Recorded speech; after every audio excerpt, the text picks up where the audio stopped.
प्यारे बच्चों, welcome to my channel Verma study 2020 बुकलाना।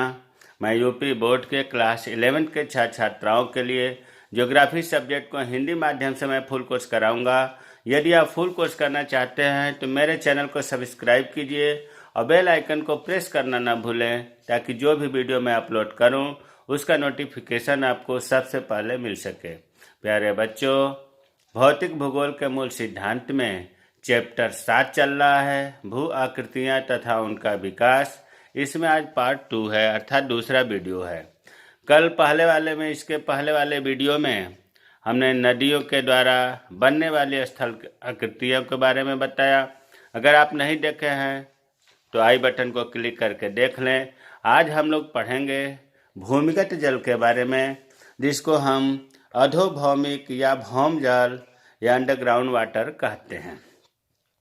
देखिए, यहाँ पर इस पाठ में हम लोग को ये पढ़ना है कि जो गतिशील शक्तियाँ हैं, वह शक्तियाँ के अंतर्गत जो भू आकृतिक परिवर्तन करने वाली जो शक्तियाँ हैं, उनसे अपर्दन के द्वारा और निक्षेपण के द्वारा कौन कौन सी स्थलाकृतियाँ बनती हैं। फिलहाल यहाँ भूमिगत जल के बारे में थोड़ा सा मैं बता दूं कि देखिए, पृथ्वी पर जल का जो मुख्य स्रोत है वो वर्षा है, और वर्षा का कुछ जल जो है भूमि के अंदर चला जाता है, कुछ नदी नालों के द्वारा समुद्र में पहुंच जाता है। जो भूमि के द्वारा सोखा जाता है, अंदर भूमि के अंदर जो जाता है वर्षा का जल, वो अप्रवेश शैल, मतलब जो नीचे कठोर चट्टानें हैं, कड़ी चट्टानें हैं, उस पर वो पहुंच करके एकत्र हो जाता है। और ये जो भूगर्भ में एकत्रित हुआ जल है, इसी को भूमिगत जल कहा जाता है। अब यहाँ हम लोग पढ़ेंगे कि भूमिगत जल, देखिए जिस प्रकार से स्थल आकृतियाँ हैं, आपने पढ़ा होगा इसे नदी के द्वारा अपर्दन क्रिया से बनने वाली स्थल आकृतियाँ उतना तीव्र गति से यहाँ नहीं होता है भूमिगत जल के द्वारा, और यहाँ अपर्दन क्रिया जो होता है वो बहुत मंद गति से होता है, और घूलन क्रिया से होता है।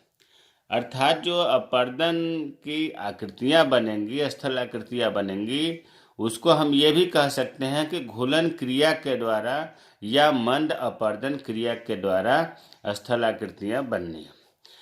इसको आकृतियों को पढ़ाने से पहले थोड़ा हम बता दें कि देखिए, जब वर्षा का जल जो होता है, वायुमंडल से कार्बन डाइऑक्साइड उसमें मिल जाता है, और फिर जैसे ही वर्षा का जल भूमि में प्रवेश करता है तो कार्बन तो मिला ही रहता है, कार्बन डाइऑक्साइड। जमीन के अंदर गंधक, नाइट्रोजन आदि रासायनिक तत्व उस जल में मिल जाते हैं। बहुत तसल्ली से, बहुत ध्यान से, स्थिर माइंड से इसे समझिएगा। वर्षा का जल जब भूमि के अंदर प्रवेश करता है तो उसमें कार्बन, गंधक, नाइट्रोजन आदि रासायनिक तत्व मिल जाते हैं। और जब ऐसा जल, मिश्रित जल जिसमें कार्बन, गंधक, नाइट्रोजन आदि मिला हुआ है, ऐसा जल जब चूना या खड़िया, चूना सैल हो या खड़िया से, खड़िया कोई सैल खड़ी भी कहते हैं, ऐसी चट्टानों में पहुँचे मिश्रित जल, तो ये चूना या खड़िया वाली जो चट्टानें हैं वो घुल जाती हैं, घुल करके वो बह जाती है काफ़ी हद तक। इसका मतलब है कि इस बात से निष्कर्ष निकला कि भूमिगत जल की जो घुलन क्रिया होती है वो चूना युक्त शैलों में होती है। ये महत्वपूर्ण याद रखना है कि चूना पत्थर वाली शैलें जो होती हैं या खड़िया वाली जो शैलें होती हैं, उनमें ही भूमिगत जल के द्वारा, मंद अपर्दन के द्वारा विभिन्न प्रकार के स्थलाकृतियों का निर्माण होता है। और इन प्रकार के स्थलाकृतियाँ जो बनती हैं भूमिगत जल के द्वारा, उनको कहा जाता है कार्स्ट स्थल आकृतियाँ। कार्स्ट स्थल आकृतियाँ मतलब जमीन के अंदर भूमिगत जल के द्वारा जो अनेक स्थल आकृतियाँ बनती हैं, उन्हें ही कहा जाता है। भारत में आंध्र प्रदेश में एक जगह है कर्नल, हिमाचल प्रदेश में कांगड़ा, रोहतास पहाड़ी में काष्ठ स्थल आकृतियाँ पाई जाती है। देखिए, काष्ठ स्थल आकृतियाँ का नाम लेते ही आप ये बात आ जानी चाहिए दिमाग में कि ये भूमिगत जल के घुलन क्रिया द्वारा या मंद अपर्दन क्रिया के द्वारा बने हुए स्थल आकृतियाँ हैं। विश्व के लेवल पर देखें तो दक्षिणी फ्रांस में, ग्रीस में, क्यूबा में, स्पेन में काष्ठ स्थल आकृतियाँ के विशेष क्षेत्र हैं। अभी तक तो आपको फंडामेंटल चीज़ें बताया गया, लेकिन जो आपके कोर्स में है वो ये है कि अपर्दित स्थल रूप कौन कौन से बनते हैं, मतलब भूमिगत जल की घुलन क्रिया या मंद अपर्दन क्रिया के द्वारा कौन कौन सी स्थल आकृतियाँ बनती हैं। तो देखिए, घोल रंध्र बनते हैं। घोल रंध्र, रंध्र को ही छिद्र भी कहते हैं। घोल रंध्र या घोल छिद्र, विलयन छिद्र, डोलाइन, युवाला, काष्ठ झील, ध्वस्त रंध्र, काष्ठ खिड़की, लेपीज, पोलिजे, गुफाएं, प्राकृतिक, इतनी ढेर सारी जो है अपर्दित स्थल रूप बनते हैं। अब मान रहा हूँ कि इस पाठ में या इससे पहले वाले पाठ में जो वर्ड हैं वो टफ हैं, कठिन हैं, लेकिन अगर थोड़ा सा आप ध्यान देंगे तो आसानी से याद हो जाएगा। तो ये आकृतियाँ जो हैं इनके बारे में थोड़ा थोड़ा अभी हम लोग पढ़ेंगे। ये चीज़ तो क्लियर हो गया कि जो भूमिगत जल के द्वारा अपर्दन होता है वो चूने की चट्टान वाली क्षेत्रों में होता है। अब चूने की चट्टान वाली क्षेत्रों में अपर्दन से भाई सबसे पहले जब पानी गिरेगा जमीन पर और चूना की चट्टान है तो छिद्र होगा, तो अपर्दन से सैकड़ों हजारों छिद्र बने होते हैं। चूने की चट्टान वाले क्षेत्रों में अपर्दन से सैकड़ों बल्कि हजारों छिद्र बने होते हैं, और ये जो छिद्र होते हैं कीप के आकार का या बेलन के आकार के होते हैं, अर्थात पानी जिस तरह से गया होता है उस तरह से उन चट्टानों को घुला देता है, घुला करके अपने साथ लेते जाता है, तो कीप के आकार का या बेलन के आकार जैसे छिद्र हो जाते हैं। ये इनका व्यास 1 मीटर से लेकर हजारों मीटर तक होता है। ये छिद्र कोई छोटा मोटा नहीं होता। व्यास बताया जा रहा है 1 मीटर से लेकर हजारों मीटर तक ये कीप के आकार का या बेलन के आकार के अपर्दन से छिद्र होते हैं। तो फिर हम इसको कैसे कहेंगे, घोल रंध्र का या घोल छिद्र की परिभाषा। चूने की चट्टानों में विभिन्न आकार के गर्त, गर्त मतलब गड्ढे, जो कीप के आकार या बेलन के आकार के होते हैं घोल रंध्र या घोल छिद्र कहते हैं। देखिए, घोल छिद्र या घोल रंध्र जानना बहुत जरूरी है, क्योंकि घोल छिद्र से ही ढेर सारे, कम से कम जितना ऊपर आप देख रहे हैं ना, सब घोल छिद्र से ही बने हुए हैं। तो सबसे पहले आपको ये जानना है कि चूने की चट्टानों में विभिन्न आकार के, विभिन्न साइज के जो गर्त, गड्ढे बनते हैं, जो कीप के आकार के होते हैं, बेलन के आकार के होते हैं, जिनसे पानी अंदर जाता है वर्षा का, उसे कहते हैं घोल छिद्र। अब घोल छिद्र विस्तृत, अब इसके आगे विलयन छिद्र हमने लिखा है, मतलब घोल छिद्र से ही सभी संबंधित हैं। अब जब घोल छिद्र बड़ा हो जाता है और बड़ा हो जाता है, विस्तृत हो जाता है, तो उसे हम कहते हैं विलयन छिद्र। देखिए लिखा है, विस्तृत घोल रंध्रों को विलयन छिद्र कहते हैं। तो ये भी आपको क्लियर हो गया कि जो कीप के आकार का या बेलन के आकार का छिद्र था घोल छिद्र, वो और बड़ा हो गया तो विलयन छिद्र कहते हैं। अच्छा, विलयन छिद्र जो है ये और आकार में विस्तार हो जाए, ध्यान देने की बात है। घोल छिद्र से विलयन छिद्र बना, विलयन छिद्र से डोलाइन या डोलिन से बनता है। विलयन छिद्र और साइज में बड़ा हो जाए, घुलते घुलते ज़्यादा पानी नीचे खोखला कर दे, तो उसे कहते हैं डोलाइन या डोलिन्स। तो घोल छिद्र से बना विलयन छिद्र, और विलयन छिद्र से विकास हुआ, विस्तृत हुआ, तो डोलाइन या डोलिन्स कहते हैं।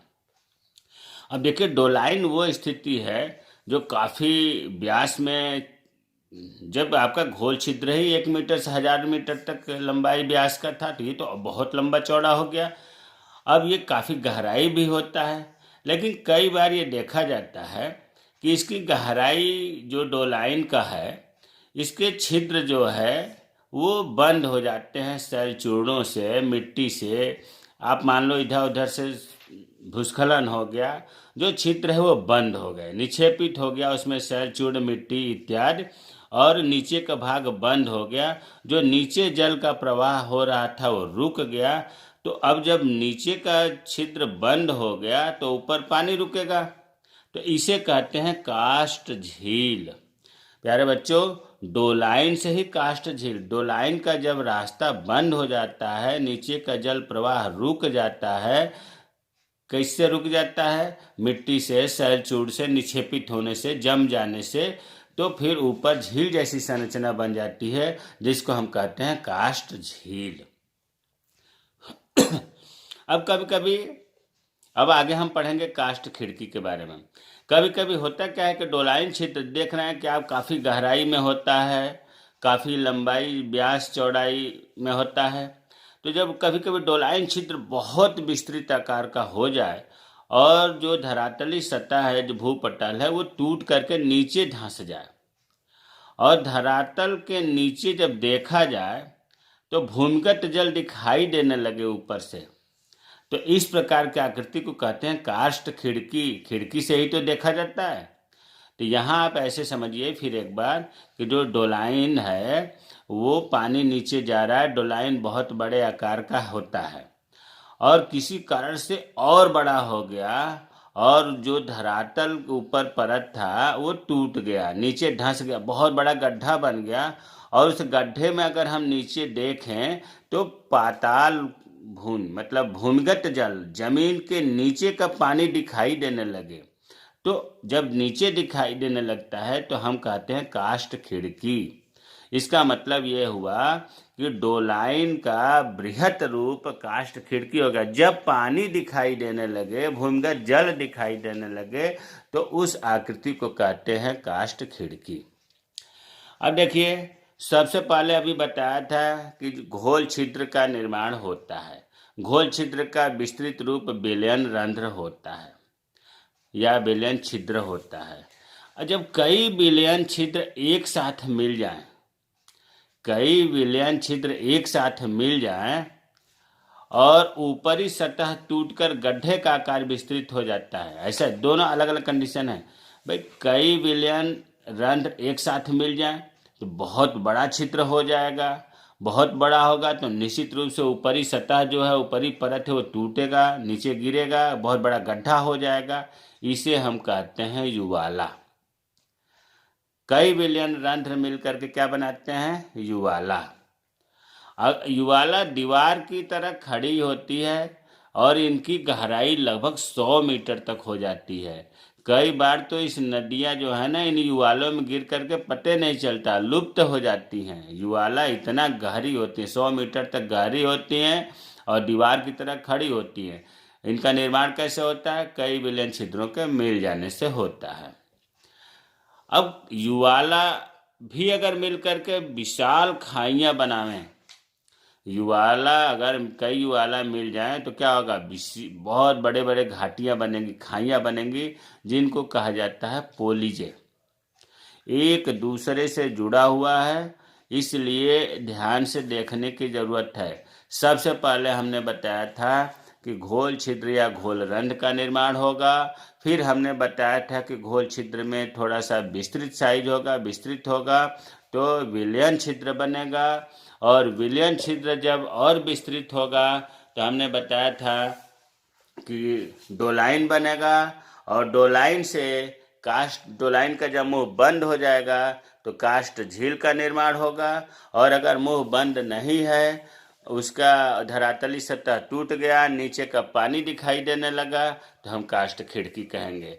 और जब कई विलयन छिद्र एक साथ मिल जाएं तो युवाला बनता है। और जब कई युवाला एक साथ मिल जाएं तो पोलिजे बनता है। बहुत कठिन नहीं है, थोड़ा सा टेक्निकल है एक दूसरे से, इसीलिए मैंने जोड़ करके यहाँ लिखा है ताकि आप क्रम से याद करेंगे तो याद हो जाएगा। भाई, युवा विलयन रंध्र मिले तो युवाला बना, युवाला मिले तो पोलिजे बना। इस तरह से लिंक करके याद करना होगा। उसी तरह से अगला है, देखिए, जब भूमिगत जल अंदर पहुंचता है तो घुलन क्रिया होती है, क्योंकि हम घुलन क्रिया का मतलब यहाँ अपर्दन क्रिया से है।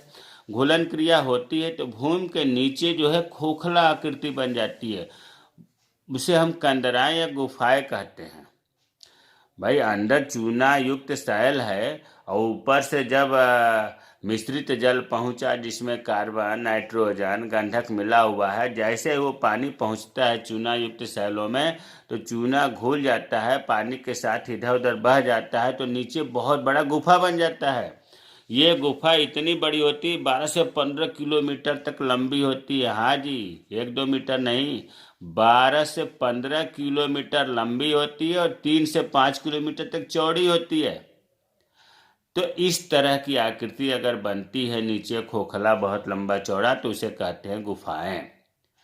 अच्छा, गुफाएं अगर लंबा चौड़ा बन गई है और इसका छत ऊपर टिकी है, छत गिरी नहीं है, धंसी नहीं है, तो इसे हम क्या कहेंगे? भाई प्राकृतिक निर्माण है वो, तो इसे कहेंगे प्राकृतिक पुल। पुल क्या होता है? नीचे नीचे खोखला होता है, ऊपर से रास्ता होता है। या लंबी हो गई तो सुरंग भी कहेंगे। तो गुफाओं का अगर छत ऊपर टिका हुआ है तो ऐसी भू आकृति को हम कहते हैं प्राकृतिक पुल या सुरंगे। तो अब तक आपने जो पढ़ा वो ध्यान देने की बात है कि घोल छिद्रों से या घोल रंध्रों से बनने वाली आकृति आपने पढ़ा कि घोल छिद्र बना, उससे विलय छिद्र बना, फिर उससे फिर डोलाइन बना, फिर डोलाइन अगर बंद हो गया तो काष्ठ झील बना, अगर पानी दिखाई देने लगा तो काष्ठ खिड़की बना, और कई विलय नद मिल गए तो युवाला बना, कई युवाला मिल गए तो पोल्जे बना, और पूरे जमीन के अंदर लंबा चौड़ा खोखला आकृति बन गई तो गुफाएं बना। अब एक आकृति मिलता जुलता है, अवकुट या लेपीज। इसका घोल रंध्र से नहीं मतलब है। देखिए, अवकुट या लेपीज, इसका ये भी बहुत आसान है। जब वर्षा का जल छिद्रों या दरारों से होकर चूने की चट्टानों पर गिरता है, भाई धरातल के नीचे, भूपटल के नीचे चूने की चट्टान होगा तभी भूमिगत जल से अपरदन होगा घुलन क्रिया द्वारा, नहीं तो नहीं होगा। अब चूने की चट्टान है और ऊपर से पानी जा रहा है छिद्रों के द्वारा, तो चट्टानों का जो कोमल भाग है, चूने वाला भाग, वो जल में घुल जाएगा। लेकिन बीच बीच में अगर चूना युक्त चट्टान नहीं है, कठोर चट्टान है, दूसरी प्रकार की चट्टान है, तो वो तो नहीं घुलेगा, वो खड़ी रहेगी। तो होता क्या है कि कंघे, जो बाल झाड़ने वाला कंघा होता है ना, कंघे के दांतों की तरह वो खड़े हो जाते हैं, चट्टान दिखाई देने लगते हैं। वह क्षेत्र नुकीला क्षेत्र बन जाता है, इसलिए इसे अवकुट या लेपीज कहा जाता है। देखिए चित्र में दिखाया गया है कि यहाँ ऊपर से पानी आया, ये बीच बीच में जो आप देख रहे हैं खाली, यहाँ चूना युक्त चट्टानें थी, वो घुल करके हट गई, और ये जो ऊपर दिख रहे हैं कंघे के दांतों की तरह, ये कठोर चट्टानें हैं, ये नहीं घुली। तो ये कंघे जैसी आकृति का बनना ही लेपीज कहलाता है। तो ये आपने अभी तक पढ़ा कि अपरदन क्रिया के द्वारा या घुलन क्रिया के द्वारा बनने वाली स्थलाकृतियाँ भूमिगत जल से कम 10 आकृतियाँ आपको बता दिया गया कि युवाला है, पुल्य है, कंदराएं हैं, प्राकृतिक पुल है, लेपीज है, घोल छिद्र है, विलयन छिद्र है। तो इतनी ढेर सारी चीज़ें, काष्ठ झील है, काष्ठ खिड़की है। तो ये जो है अपरदन या अपरदन क्रिया द्वारा बनने वाली स्थलाकृतियाँ हैं या घुलन क्रिया द्वारा बनने वाली स्थलाकृतियाँ हैं। अब आते हैं निक्षेपित स्थलाकृतियाँ। देखिए, भूमिगत जल की निक्षेपण क्रिया द्वारा, जैसे हमने नदी में पढ़ा था कि अपरदित स्थल रूप कौन कौन से हैं, निक्षेपित स्थल कौन कौन से हैं, उसी तरह से भूमिगत जल से अपरदित स्थल रूप हम लोगों ने पढ़ लिया। अब निक्षेपण स्थल रूप के बारे में पढ़ेंगे कि निक्षेपण से कौन कौन से आकृतियाँ बनती हैं। तो इससे देखिए 4 आकृतियाँ बनती हैं। पहला है स्टेलेक्टाइट या आश्चुताश्म या आकाशीय स्तंभ। आपको स्टेलेक्टाइट याद रखना है। पेपर में स्टेलेक्टाइट अंग्रेजी में भी रहेगा और हिंदी में भी रहेगा, कहीं आश्चुताश्म या आकाशीय स्तंभ नहीं रहेगा। ये तो इसलिए लिख दिया गया कि कहीं अगर आकाशीय स्तंभ आपको दिखाई दे तो आप कंफ्यूजन में न पड़े। तो आपको स्टेलेक्टाइट या स्टेलेग्माइट ही याद करनी है। अब स्टेलेक्टाइट देखिए, जब कंदराएं बना, जो अभी आपने पढ़ा था कि कंदराएं या गुफाएं भूमिगत जल जो है घुलन क्रिया के द्वारा भूमि के नीचे बनने वाली खोखली आकृति जो है उसे कंदराएं कहते हैं। अब उस कंदराओं की छत से चूना मिश्रित जल, भाई चूने वाली चट्टान है तो निश्चित रूप से ऊपर पानी के साथ चूना मिश्रित, चूना मिला हुआ जल टपकेगा। लेकिन अंदर टेम्परेचर इतना ज़्यादा है, इतना ज़्यादा वाष्पीकरण हो रहा है ताप से कि वह जल सूख जाता है और कंदराओं की छत से नीचे की ओर लटकते हुए चूने के स्तंभ बन जाते हैं। भाई चूना मिश्रित जल जब ऊपर से टपक रहा है तो अभी अलग नहीं हुआ, वो बूंद नीचे नहीं पहुंचा। ऊपर से अभी जैसे ही टपकने का हुआ, लेकिन टेम्परेचर ज़्यादा होने के कारण पानी सूख गया और चूना जो है वहीं पर चिपका रह गया। फिर उससे चूना युक्त पानी उसके साथ नीचे आया, फिर पानी सूख गया, चूना उससे चिपकता गया। होता क्या है कि धीरे धीरे उस चूने वाली स्तंभ जो है उसकी लंबाई नीचे की तरफ लटकती जाती है, बढ़ती जाती है, जिसे हम कहते हैं स्टेलेक्टाइट। हिंदी में आकाशीय स्तंभ, माने आकाश से स्तंभ लटके होते हैं, आकाश से पिलर लटके होते हैं, इसे स्टेलेक्टाइट कहते हैं। स्टेलेग्माइट दूसरा है, इसका ठीक उल्टा। कंदरा से जब टपकेगा चूना मिश्रित जल और नीचे जब फर्श पर गिरेगा तो टेम्परेचर ज़्यादा होने के कारण वो पानी उड़ जाता है और चूना वहाँ जम जाता है। फिर उसके ऊपर बार बार चूना मिश्रित जल गिरता रहता है, पानी वाष्पीकरण से उड़ता रहता है और चूना उस पर जमता रहता है, चूने का स्तंभ बनता जाता है और ये धीरे धीरे छत की ओर विकसित होते रहते हैं। इन्हें कहा जाता है स्टेलेग्माइट। तो इसीलिए जब नीचे से स्तंभ खड़े हुए, इसीलिए इनको पाताली स्तंभ भी कहा जाता है। तो हमें उम्मीद है कि समझ में आ रहा होगा कि स्टेलेक्टाइट इससे पहले और स्टेलेग्माइट अभी बताया, अंतर समझ में आया होगा। और आगे अभी हम चित्र की सहायता से समझेंगे तो एकदम क्लियर हो जाएगा। तीसरा है गुफा स्तंभ। देखिए, जब ऊपर से जो स्टेलेक्टाइट स्तंभ है या आकाशीय स्तंभ है, नीचे से जो पाताली स्तंभ बन रहे हैं, अगर ये दोनों मिल जाते हैं तो हम बोलते हैं गुफा स्तंभ।